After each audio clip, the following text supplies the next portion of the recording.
Okay, number 6. This one's a little challenging because the picture is just a little bit harder to kind of imagine. But let's take a look. It says a swimming pool is 30 meters long and 12 meters wide. So let's draw that real quick. We got a swimming pool. Let me try that better. Swimming pool is 12 meters long and 30 meters wide. So this is 30 and this is 12. Or sorry, I mixed that up. 30 meters long, 12 meters wide. So the bottom of the pool is slanted, so the water depth is 1.3 meters at the shallow end. All right, so let's make this the shallow end here. And this is going to be our 1.3 meters. Let me mark that as 12. So this is going to be 1.3 meters there. That depth there. Then this is going to be 4 meters here.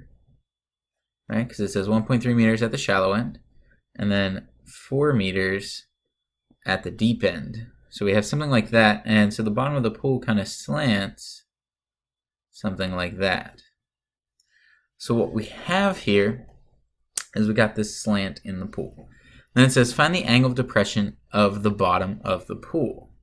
So what we need to do is we need to figure out where this right triangle is. And so if you look, the bottom of the pool kind of happens like this, and we get this right triangle here that I'm dotting out. They want us to find the angle of depression, so that means we're looking down, so we're starting up here and looking down there. So this is the angle that we're looking for. So the way we have to decide this now is if we look at this triangle, we know that this piece here, the one going across, we know that that is 30 meters because that is the length of the pool. But we don't know how deep this is. We know the whole line from here to here is 4.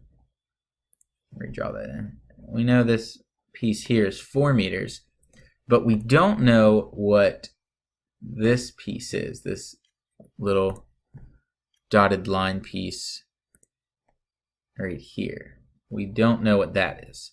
So to figure out what that is, what we know is that this piece up here from here to here is 1.3 because it's 1.3 over here.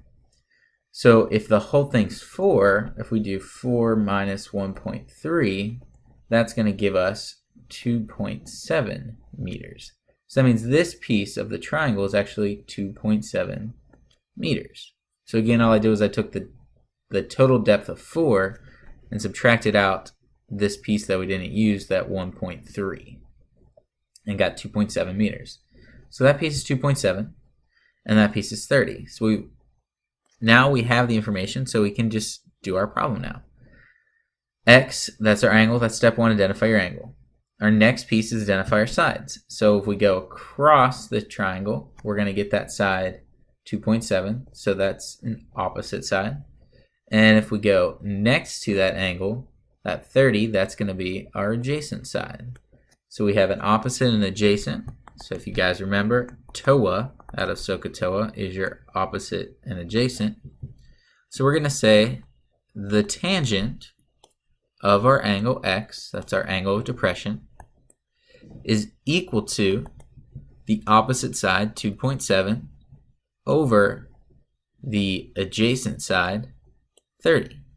Now from here, to solve this equation for our x, we have to get rid of the tangent.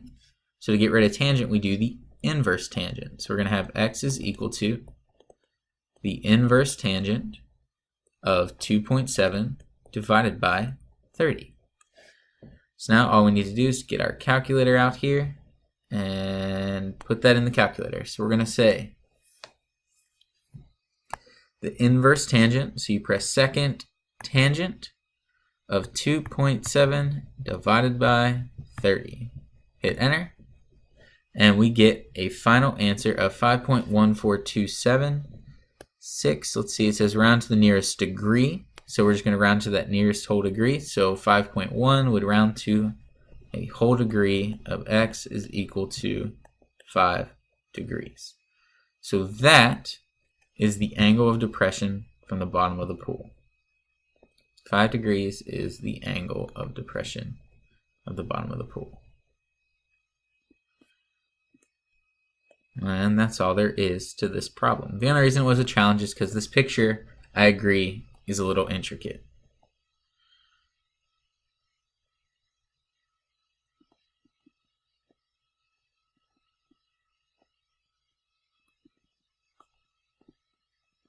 And we're done with number 6. Remember guys, word problems are just draw the picture problems.